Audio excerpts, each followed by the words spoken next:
दोस्तों, महाराष्ट्र से एक बहुत इम्पॉर्टेंट पॉलिटिकल डेवलपमेंट आया है जो अपने आप में कई इशारे करता है। दोस्तों, ये पॉलिटिकल डेवलपमेंट इतना बड़ा है कि महाराष्ट्र की पूरी सियासत बदल जाएगी अगर इस खबर में रत्ती भर भी सच्चाई निकली तो।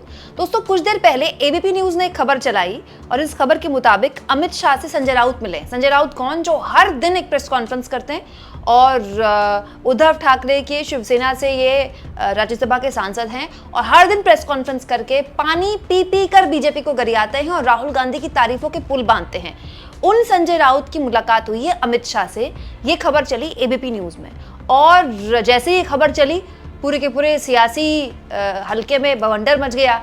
इस मुलाकात पर संजय राउत क्या बोले हैं ये मैं आगे आपको बताऊंगी, लेकिन इस पूरी की पूरी कहानी की पृष्ठभूमि समझना बहुत ज़रूरी है दोस्तों, क्योंकि संजय राउत कोई इस तरह के आदमी नहीं है कि कोई छुटभैया नेता। संजय राउत ना केवल उद्धव ठाकरे की पार्टी के बड़े नेता हैं, राज्यसभा सांसद हैं, बल्कि संजय राउत वो हैं दोस्तों जिन्होंने जेल तक जो गए, जिन पर कई तरह के आरोप लगाए गए, बाद में वो जेल से बाहर आ गए, उसके बावजूद भी उनकी राजनीतिक प्रतिबद्धता नहीं बदली। चाहते तो वही पाला बदल सकते थे, लेकिन उन्होंने पाला नहीं बदला।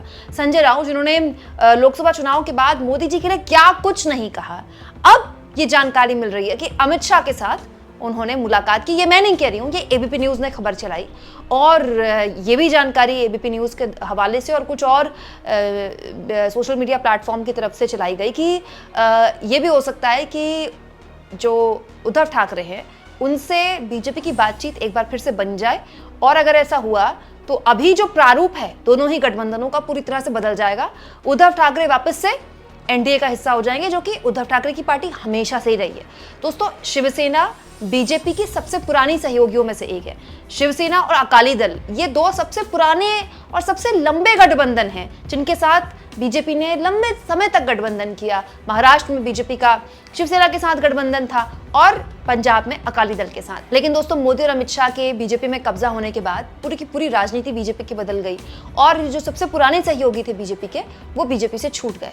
उद्धव ठाकरे के साथ क्या कुछ किया गया, उनकी पार्टी कैसे छीनी गई विद सिंबल, सब जानते हैं। लेकिन अचानक से जब एबीपी न्यूज़ ने खबर चलाई कि भाई जो संजय राउत है उनकी अमित शाह से मुलाकात हुई, तो बहुत से लोगों की मतलब क्योरियाँ चढ़ गई। सबको लगा ये कैसे हो सकता है, ये तो पूरी की पूरी कहानी बदली हुई लगती है।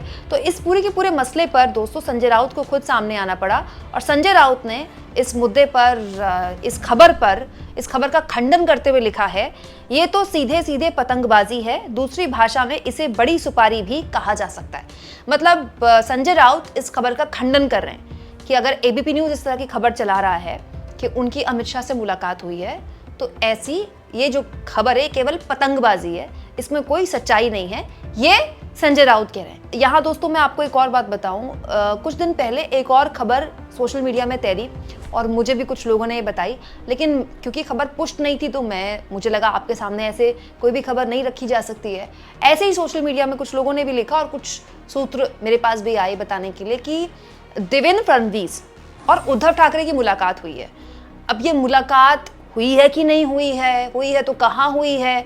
क्या उद्धव ठाकरे चाहते हैं वापस बीजेपी के साथ गठबंधन करना और उसी क्रम में अब संजय राउत और अमित शाह की मुलाकात हुई है। अब ऐसी सरगर्मियां भी एक बार फिर से तैरने लगी। वो जो पुरानी खबर थी उद्धव ठाकरे की फडणवीस से मिलने की, वो एक बार फिर से चर्चा में आ गई कि देखिए फडणवीस से उद्धव ठाकरे मिल चुके हैं और अब संजय राउत मिले हैं अमित शाह से।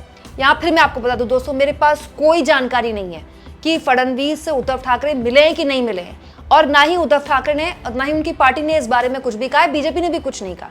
अब इन दोनों ही खबरों में कितनी सच्चाई है हम नहीं जानते, क्योंकि संजय राउत ने तो साफ मना कर दिया कि पतंगबाजी है ये। तो फिर ये खबरें उड़ा कौन रहा है? यहाँ इस बात को भी जोड़ा जाए दोस्तों कि प्रियंका चतुर्वेदी कौन है? आप जानते हैं ना इनको, राज्यसभा से सांसद हैं। प्रियंका चतुर्वेदी टीवी डिबेट्स का हिस्सा रहती हैं और पहले कांग्रेस पार्टी में थी, फिर उद्धव ठाकरे की शिवसेना में शामिल हुई। उद्धव ठाकरे ने उनको राज्यसभा का सांसद बनाया और अब प्रियंका चतुर्वेदी का एक और वीडियो सोशल मीडिया में वायरल हो गया। एक पॉडकास्ट में एक इंटरव्यू के दौरान प्रियंका चतुर्वेदी ने मोदी जी की तारीफ कर दी। मतलब उनसे एंकर ने पूछा कि आपको वैसे कौन नेता बहुत पसंद है, तो उन्होंने प्रियंका चतुर्वेदी ने मोदी जी की तारीफ की कि आज के दौर में जो मोदी जी हैं वो ऐसे नेता हैं जो जिम्मेदारी अपने कंधों पर लेते हैं। तब भी लोगों को बड़ी हैरानी हुई और कुछ पत्रकारों ने इस पर आपत्ति जाहिर की, तो प्रियंका चतुर्वेदी ने उन पत्रकारों की आलोचना भी की।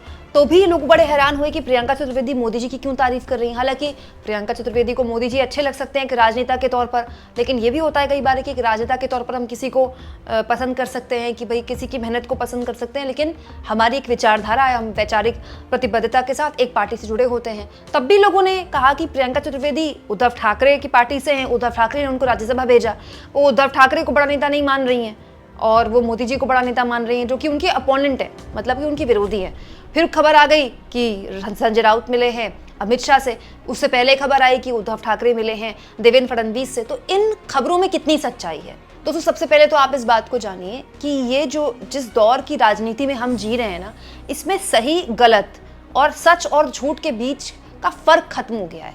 कोई भी खबर कैसे भी उड़ा दी जाती है और सूत्र के नाम पे कोई भी कुछ भी चला रहा है।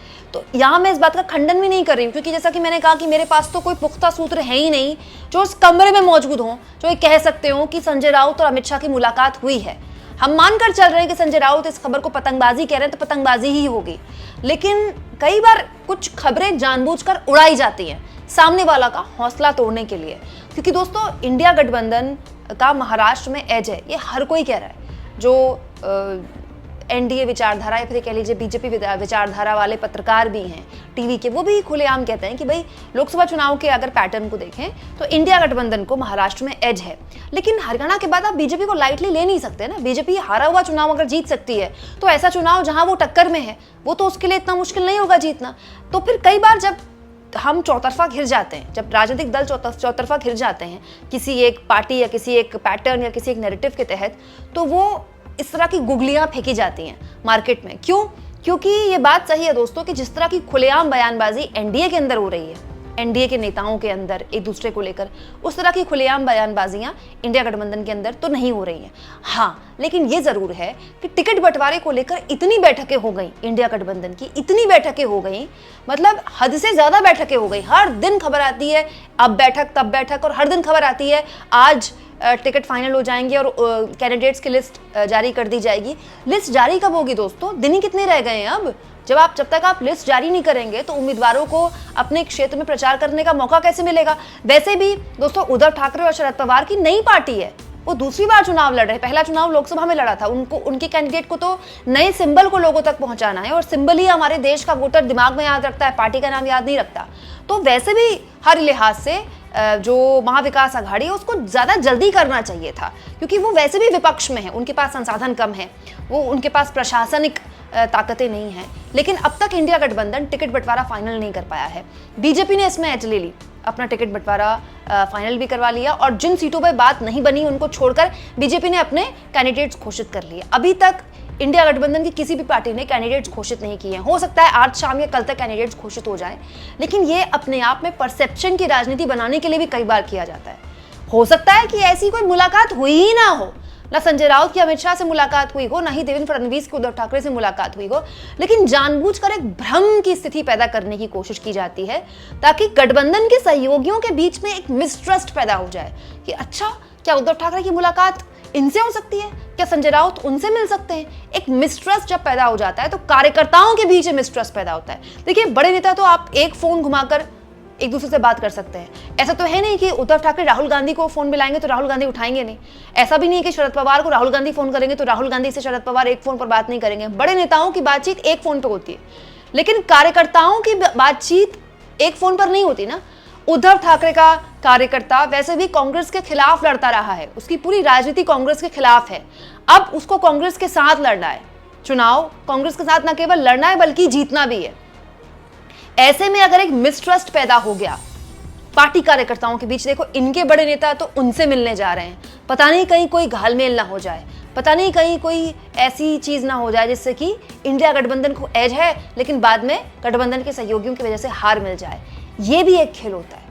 जैसा कि मैंने आपको शुरुआत में कहा वीडियो के कि कई बार जो दिखता है वो होता नहीं है और जो होता है वो दिखता नहीं है, क्योंकि राजनीति के ऐसे दौर में हम जी रहे हैं जिसमें सही खबर गलत खबर, झूठी खबर, सच्ची खबर, इसका दायरा खत्म हो गया है। सूत्र के नाम पर कोई कुछ भी चला रहा है। दोस्तों, आपके हिसाब से इन खबरों में कितनी सच्चाई हो सकती है? जब संजय राउत खुद कह चुके हैं कि ये पतंगबाजी है, तो फिर ऐसी खबरें क्यों उड़ाई जा रही हैं? कमेंट बॉक्स में जरूर लिखें और जितना हो सके चैनल को शेयर करें, सब्सक्राइब करें और थैंक्स और ज्वाइन के ऑप्शन से अगर आप चाहें तो कुछ आर्थिक मदद भी चैनल की जरूर करें।